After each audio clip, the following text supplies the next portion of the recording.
ओम शांति 1 अप्रैल 2026 प्रातः मुरली बापदादा मधुबन। मिठे बच्चे, बाबा जीए अटंती जेपरी अटंती पिलामानंक भितरे मध्य क्रम अनुसारे चिन्हिछन्ति। जदि समस्ते चिन्हिजिबे तेबे बहुत भिड़ लागिजिब। आजिर प्रश्न, चतुर्दिगरे प्रत्यक्षतार समाचार केतेबेले प्रसारित हेबो? उत्तर, जेतेबेले मनुष्य मानंकु जना पड़िजिब जे स्वयं भगवान एही पुराणा दुनियार विनाश कराई नुआ दुनियार स्थापना करिबाकू आसिछन्ति। 2 रे आम समस्तंकर सद्गति दाता बाबा आमको भक्तिर फल देबा पाई आसिछन्ति। यही कथार निश्चय होइगले प्रत्यक्षता होइजिब। चतुर्दिगरे हलचल आरंभ होइजिब। गीत जो पिया के साथ है। ओम शांति। पिलामाने गीतर 2 धाड़ी सुनिले। जो पिया के साथ है अर्थात जिए प्रियांक जिए प्रियांक साथी रे अछंती तेबे जिए प्रियांक साथी रे अछंती तेबे प्रिया किए? एक कथा दुनिया जानी नाही। जदिओ अनेक संतान अछंती सेमानंक भितरे मध्य बहुत अछंती जो माने कि जानी नाहंती जे किभली बाबांकू मने पकाइबा दरकार। सेपरी ठीक भावरे मने पकाई पारु नाहंती, बारंबार भूली जाउछंती। बाबा बुझाउछंती पिलामाने निजकू आत्मा मने कर, मु बिंदु स्वरूप अटे। बाबा ज्ञानर सागर, तांकू ही स्मरण करिबाकू हेबो। मने पकाइबार अभ्यास एभली पड़िजिबा दरकार जेपरी बाबांकर स्मृति निरंतर स्थायी होई रहिबो। शेष समय रे एकथा स्मृति रे रहिबा उचित जे मु आत्मा अटे। शरीर तो अच्छे किंतु एही ज्ञान को बुद्धि रे रखिबाकू हेबो जे मु आत्मा अटे। बाबांकर निर्देश मिलिछि, मु जिए मोते सही रूप रे क्वचित केही केही मने पकाउछन्ति। पिलामानंक भितरे बहुत देह अभिमान आसी जाउछि। बाबा बुझाइछन्ति केही भी हुअन्तु तांकु जे पर्यंत बाबांकर परिचय न देछ से पर्यंत सिए किछि भी बुझी पारिबे नाही। प्रथमे तो सेमानंकु एकथा जଣା पडु जे सेही निराकार आमर पिता गीतार भगवान अटंती। सिए ही समस्तंकर सद्गति दाता अटंती। सी वर्तमान समस्तंकर सद्गति करिबार पाठ करुछन्ति। जदि यही कथा उपरे निश्चय बुद्धि होई जिबे तेबे जेते सबु साधु संत आदि अछन्ति समस्ते गोटिए सेकेंड रे एठाकू आसी जिबे। भारत रे बहुत हलचल होई जिबो। जदि एबे जना पड़ी जिबो एवं निश्चय होई जिबो जे एही दुनिया एबे विनाश हेबाकू जाउछि तेबे बॉम्बे ठारू आबू पर्यंत धाड़ी लागे जिबो। किंतु एते शीघ्र कहार निश्चय होई पारिबो नाही। तुमे माने जानिछ जे विनाश हेबार अछि। एमाने समस्ते घोर निद्रारे सोई ही रहिबे। पुणी शेष समय रे तुमर प्रभाव विस्तार हेबो। एहा कौनसी माउसी घर कथा नुहे अर्थात सहज कथा नुहे जे निश्चय होई जिबो कि गीतार भगवान परम पिता परमात्मा शिव अटंती। यही कथा प्रसिद्ध होई गले सारा भारत रे चहल पड़ी जिबो। एबे जदि तुमे माने जनकू बुझाइबो तेबे आउ जणे कहिबो तुमको जादू लागी जाइछि। यही वृक्ष बहुत धीरे धीरे बढ़िबो। एबे आउ किछि समय बाकी रहिछि तथापि भी पुरुषार्थ करिबारे कौनसी आपत्ति नाही। तुमे बड़ बड़ लोकमानंकु बुझाउछ, सेमाने कौन किछि बुझुछन्ति? पिलामानंक भितरे मध्य केतेक एही ज्ञान को बुझी पारु नाहंती, बाबांकु मने पकाउ नाहंती। तेणु सेही भली अवस्था मध्य नाही। बाबा जानिछन्ति निश्चय काहाकू कुहा जाए। एबे तो केही केही शतकड़ा 1 बा 2% मध्य बड़ कष्टरे बाबांकू याद करुछन्ति। जदिओ एठारे बसिछन्ति किंतु बाबांक साथिरे सेहिभଳି स्नेह रहुनाही। वास्तवरे बाबांक सहित बहुत स्नेह रहिबा दरकार। सेथिपाई भाग्य दरकार। जदि बाबांक प्रति स्नेह थिबो तेबे भाबिबे जे मोते पादे पादे श्रीमतरे चालिबाकू हेबो। मु विश्वर मालिक हेबी। अधा कल्पर देह अभिमान पक्का होई जाइछि। तेणु एबे देही अभिमानी हेबारे बहुत कष्ट लागुछि। निजकू आत्मा मने करी परम प्रिय बाबांकू मने पकाइबा कौनसी माउसी घर कथा नुहे। जेउमाने जोगयुक्त होई रहुछंती सेमानंकर चेहरा ही उज्ज्वल देखाजिब। जेपरी कन्या विवाह करिबा समय रे गहना इत्यादि पिंधि थाए, तेणु तार चेहरा रे एकदम खुशी आसी जाई थाए। किंतु एठारे तो पति अर्थात बाबांकू मने ही पकाउ नाहंती। तेणु चेहरा एभली झाउली जाउछि जे से कथा न कहिले भल। कन्या जेतेबेले विवाह करि थाए सेतेबेले तार चेहरा प्रफुल्लित होई जाई थाए। काहा काहार तो विवाह परे मध्य चेहरा मुर्दारंक भली रही थाए। भिन्न भिन्न प्रकारर अछंती। केही केही तो अन्य घर को जाई द्वंद्वरे पड़ी जाई थांती। तेबे एठारे मध्य सेही भली हेउछि। तेबे बाबांकू मने पकाइबा पाई परिश्रम करिबाकू हेबो। अतीन्द्रिय सुखर कथा गोपी बल्लभंकर गोप गोपी मानंकू पचार। एहा शेष समयर गायन अटे। निजकू गोप गोपी मने करिबा एवं निरंतर बाबांकू स्मरण करिबा एबे तुमर सेही भली अवस्था हेबाकू जाउछि। बाबांकर परिचय समस्तंकू देबाकू हेबो। बाबा आसी जाइछंती एवं संपत्ति देउछंती। केवल एतिकी शब्दरे सारा ज्ञान आसी जाउछि। लक्ष्मी नारायणंकर जेतेबेले 84 जन्म पूरा होई गला सेतेबेले बाबा अंतिम समय रे आसी सेमानंकू राजयोगर शिक्षा देई राजत्व प्रदान कले। लक्ष्मी नारायणंकर एही चित्र नंबर 1 अटे। तुमे माने जानिछ सेमाने पूर्व जन्मरे सेही भली कर्म करिथिले। सेही कर्म बाबा एबे सिखाउछंती। कहुछंती मन मना भव, पवित्र रुह, कौनसी भी पाप कर्म कर नाही। कारण तुमे माने एबे स्वर्गर मालिक पुण्य आत्मा हेबाकू जाउछ। अधा कल्प हेब माया रावण तुम मानंक द्वारा पाप कराई आसीछि। एबे निजकू पचारिबाकू हेब मो द्वारा कौनसी पाप हेउ नाही तो? मु पुण्यर काम करि चलिछि। अंध मानंकर लाठी होइछि। बाबा कहुछंती मन मना भव। ए कथा मध्य पचारिबाकू हेब जे मनमना भव शब्द किए कहिछंती। तेबे सेमाने कहिबे ए कथा श्री कृष्ण कहिछंती। किंतु तुमे माने जानिछ जे ए कथा परमपिता परमात्मा शिव कहिछंती। एथिरे राति दिनर फरक रहिछि। शिव जयंती सहित गीता जयंती रहिछि। गीता जयंती साथिरे श्री कृष्ण जयंती रहिछि। तुमे माने जानिछ आमे भविष्यतरे राजकुमार हेबो। आमे माने भिकारीरू राजकुमार हेबाकू जाउछु। एहा ही राजयोगर लक्ष्य एवं उद्देश्य। तुमे माने ए कथा सिद्ध करी कुह जे गीतार भगवान श्री कृष्ण नथिले, सिए तो निराकार थिले। तेबे सर्वव्यापीर ज्ञान समाप्त होइजिब। समस्तंकर सद्गति दाता पतित पावन बाबा ही अटंती। मनुष्य माने एक कथा मध्य कहउछंती जे सिए मुक्तिदाता अटंती। पुणी भी सर्वव्यापी कहि देउछंती। सेमाने जहा कहउछंती किछि भी बुझी नाहंती। धर्म विषय रे जहा आसुछि ताहा कहि देउछंती। मुख्य धर्म हेला तीनोटी। देवी देवता धर्म तो अधा कल्प पर्यंत चली थाए। तुमे माने जानिछ बाबा ब्राह्मण देवता क्षत्रिय धर्म स्थापन करुछंती। किंतु एक कथा दुनिया जानी नाही। सेमाने तो सत्ययुग को ही लक्ष लक्ष वर्ष बोली कहि देउछंती। आदि सनातन देवी देवता धर्म सबुठारु उच्च।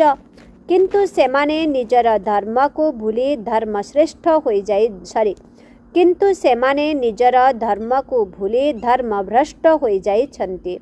ख्रीस्टियान माने निजर धर्म को छाड़ी न थांती। सेमाने जानिछन्ति जे ख्रीष्ट ही आमर धर्मर स्थापना करिछन्ति।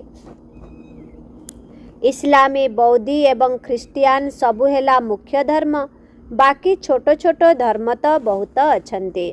तेबे वृद्धि केबेठारु हेला ए कथा केही जानि नाहंती। मोहम्मदन को आसीबार एबे अल्प समय होईछि। इस्लामी माने तांकठारु पुरुणा, ख्रीस्टियान माने मध्य बहुत प्रसिद्ध, बाकी आहुरी केते अछन्ति। समस्तंकर निज निजर धर्म रहिछि। तेबे भिन्न भिन्न धर्म भिन्न भिन्न नाम हेबा कारणरु द्वंद्वरे पड़ी जाइछन्ति। ए कथा जानि नाहंती जे मुख्य धर्म शास्त्र ही हेउछि चारिटी। सेथिरे दैवी धर्म ब्राह्मण धर्म मध्य आसी जाउछि। ब्राह्मणरु देवता, देवतारु क्षत्रिय, ए कथा केही जानि नाहंती। गायन मध्य करुछन्ति ब्राह्मण देवताय नमः। परम पिता ब्राह्मण देवता क्षत्रिय धर्मर स्थापना करिछन्ति। शास्त्र रे मध्य एही कथा वर्णित अछि, किंतु ताकु सुआ भली पढ़ुछन्ति। एहा हेउछि कंटार जंगल।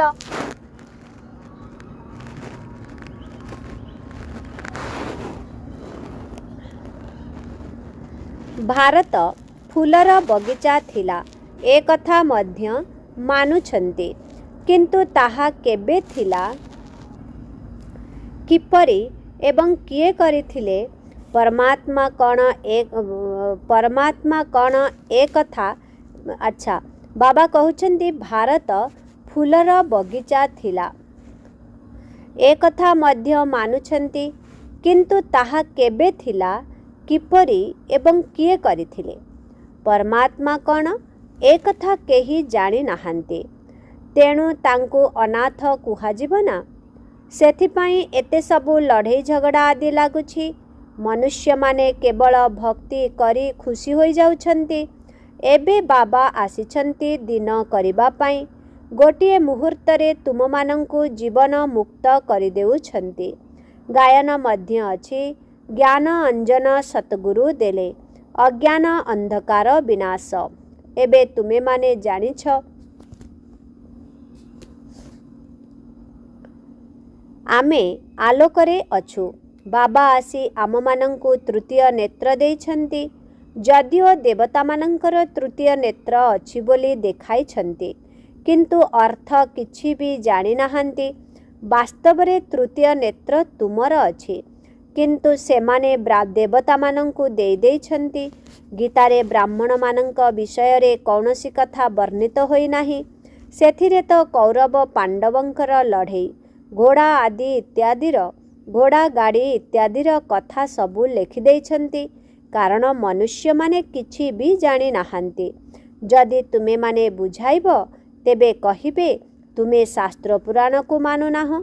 तुमे माने कहि परिब आमे शास्त्र पुराण को मानिबु नाही काहिंकी, आमे जानिछु ए सबु भक्ति मार्गर सामग्री अटे। गायन मध्य रहिछि ज्ञान एवं भक्ति। जेतेबेले रावण राज्य हुए सेतेबेले भक्ति आरंभ हुए। भारतवासी वाम मार्गरे जाई धर्म भ्रष्ट कर्म भ्रष्ट होई जाते। सेथिपाई एबे निजको हिंदू बोली कहि देउछन्ति, कारण समस्ते पतित होई जाइछन्ति। एबे समस्तंकु पतित करिछि किए? रावण। सेथिपाई रावणंकु जळाउछन्ति मध्य। भाबुछन्ति एहा परंपरारु चली आसुछि, किंतु सत्य जुगरे तो रावणर राज्य ही नथिला। किछि भी बुझु नाहंती। माया मनुष्य मानंकु बिल्कुल पत्थर बुद्धि करि देउछि। तेबे पत्थररु पारस बाबा ही करंती। बाबा एही कलिजुगरे आसिले ही सत्य जुगर स्थापना करि परिबे। बाबा ए सबु कथा बुझाउछन्ति, किंतु बहुत कष्टरे काहा काहार बुद्धि रे धारणा हेउछि।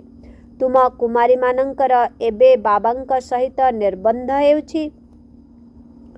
बाबा तुम मानंकु पाटराणी करुछन्ति, तुम मानंकु चोराई आणुछन्ति, अर्थात तुम मानंकु कहउछन्ति तुमे मोर थिल, एबे तुमे मोते भूली जाइछ। देह अभिमानी होई मायार होई जाइछ।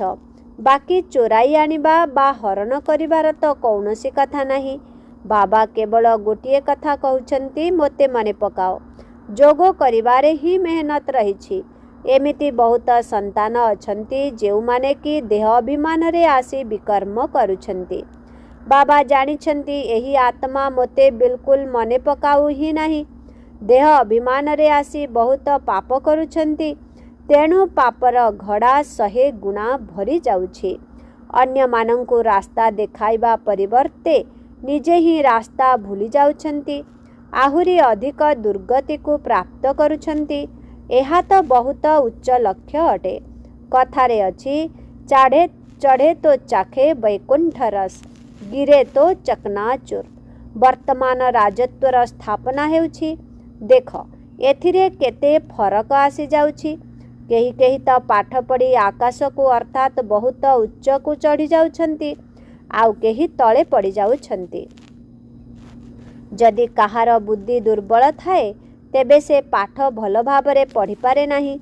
केही केही कहउछंती, बाबा मु काहाकू बुझाई परिबी नाही। बाबा कहउछंती, अच्छा केवल निजकू आत्मा भाबी मोते मने पकाओ, तेबे मु तुमको सुख देबी। किंतु बाबांकू मने ही पकाउ नाहंती। जदि बाबांकू स्मरण करुथान्ते तेबे अन्य मानंकू मध्य कराउथान्ते। जदि बाबांकू स्मरण करुथान्ते तेबे पाप नष्ट होइथान्ता। जदि बाबांकू मने न पकाइब तेबे तुमे माने सुख धाम को जाई पारिब नाही। कारण 21 जन्मर वर्षा निराकार बाबांक ठारू मिली पारिब। बाकी तो सबु अल्प कालर सुख देइथान्ती।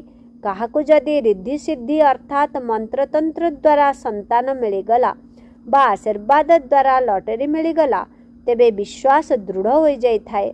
काहाकू जदि 2-4 कोटर काहाकू जदि 2-4 कोटीर फायदा होईगला तेबे बहुत महिमा करिवे। किंतु से सब तो हेला अल्प काल पाई। 21 जन्म पाई स्वास्थ्य एवं संपत्ति तो मिली पारिब नाही ना। किंतु मनुष्य एक कथा जानी नाहंती, काहाकू दोष मध्य देई पारिबे नाही। कारण मनुष्य माने अल्प कालर सुखरे ही खुशी होई जाई थांते। बाबा तुम संतान मानंकु राजयोगर शिक्षा देई स्वर्गर राजत्व देउछंती। केते सहज कथा। केही केही तो बिल्कुल बुझाई पारु नाहंती, आउ केही तो बुझाउछंती किंतु जोगो ठीक नथिबा कारणरु तीर लागु नाही, अर्थात अन्य मानंकु किछि भी अनुभव हेउ नाही।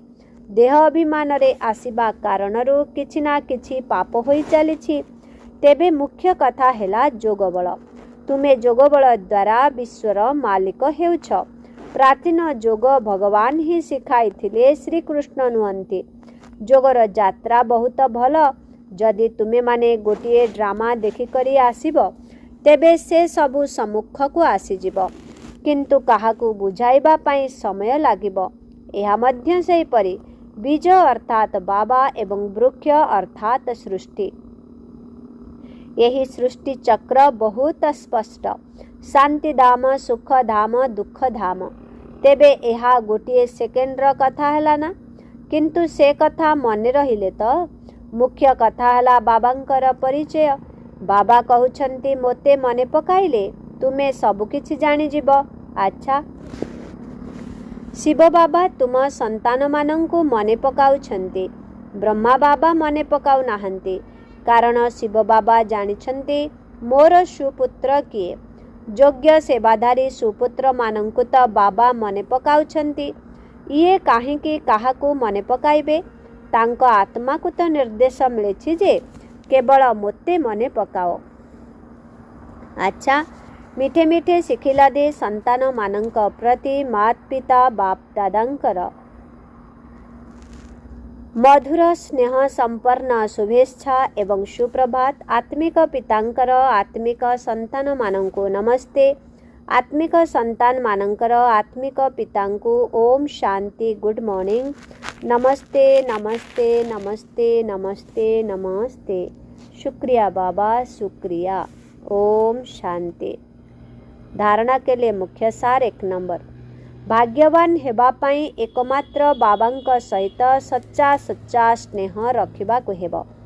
ବାବାଙ୍କ ସହିତ ସ୍ନେହ ରଖିବା ଅର୍ଥ ପ୍ରତି ପାଦରେ ଜଣକର ହିଁ ଶ୍ରୀମତରେ ଚାଲିବା। 2 ନମ୍ବର, ପ୍ରତିଦିନ ପୁଣ୍ୟର କାମ ଅବଶ୍ୟ କରିବାକୁ ହେବ। ସବୁଠାରୁ ବଡ଼ ପୁଣ୍ୟ ହେଲା ସମସ୍ତଙ୍କୁ ବାବାଙ୍କର ପରିଚୟ ଦେବା, ବାବାଙ୍କୁ ମନେ ପକାଇବା ଏବଂ ସମସ୍ତଙ୍କୁ ବାବାଙ୍କର ସ୍ମୃତି ଦେବା।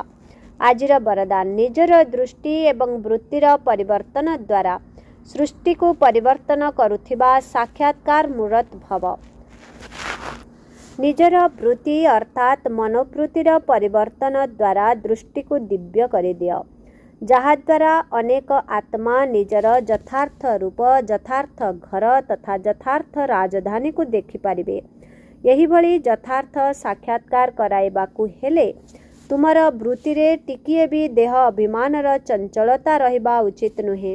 ତେଣୁ ବୃତ୍ତିର ପରିବର୍ତ୍ତନ ଦ୍ୱାରା ଦୃଷ୍ଟିକୁ ଦିବ୍ୟ କରିଦିଅ, ତେବେ ଯାଇ ସୃଷ୍ଟିର ପରିବର୍ତ୍ତନ ହେବ। ଦେଖିବା ବାଲା ଅନୁଭବ କରିବେ ଯେ ଏହା କୌଣସି ସାଧାରଣ ନୟନ ନୁହେଁ, ଯାଦୁର ଡିବା ଅଟେ। ତୁମର ଏହି ନୟନ ସାକ୍ଷାତକାରର ସାଧନ ପାଲଟିଯିବ। ସ୍ଲୋଗାନ, ସେବାର ଉମଙ୍ଗ ଉତ୍ସାହ ସହିତ ବେହଦର ବୈରାଗ୍ୟ ବୃତ୍ତି ହିଁ ସଫଳତାର ଆଧାର ଅଟେ। ଓମ୍ ଶାନ୍ତି। ଆଜିର ଅବ୍ୟକ୍ତ ଇଶାରା, ମହାନ ହେବା ପାଇଁ ମଧୁରତା ଏବଂ ନମ୍ରତାର ଗୁଣକୁ ଧାରଣ କର। ମଧୁରତାର ଗୁଣକୁ ଧାରଣ କରିବା ବାଲା ଏଠାରେ ମଧ୍ୟ ମହାନ ହୋଇଥାଏ ଏବଂ ସେଠାରେ ଅର୍ଥାତ୍ ସ୍ୱର୍ଗ ଦୁନିଆରେ ମଧ୍ୟ ଉଚ୍ଚପଦ ପାଇଥାଏ। ମଧୁରତା ବାଲାଙ୍କୁ ସମସ୍ତେ ମହାନ ଦୃଷ୍ଟିରେ ଦେଖିଥାନ୍ତି। ତେଣୁ ମଧୁରତାର ଏହି ବିଶେଷ ଗୁଣଟି ସବୁ ପିଲାଙ୍କ ଭିତରେ ରହିବା ଉଚିତ। ତେବେ ମଧୁରତା ରୂପକ ମଧୁ ଯେଉଁମାନଙ୍କ ପାଖରେ ଅଛି ସେମାନଙ୍କର ସବୁ କାର୍ଯ୍ୟରେ ସଫଳତା ହିଁ ସଫଳତା ରହିଥାଏ। ସେମାନଙ୍କ ଜୀବନରୁ ଅସଫଳତା ସମାପ୍ତ ହୋଇଯାଏ। ଓମ୍ ଶାନ୍ତି।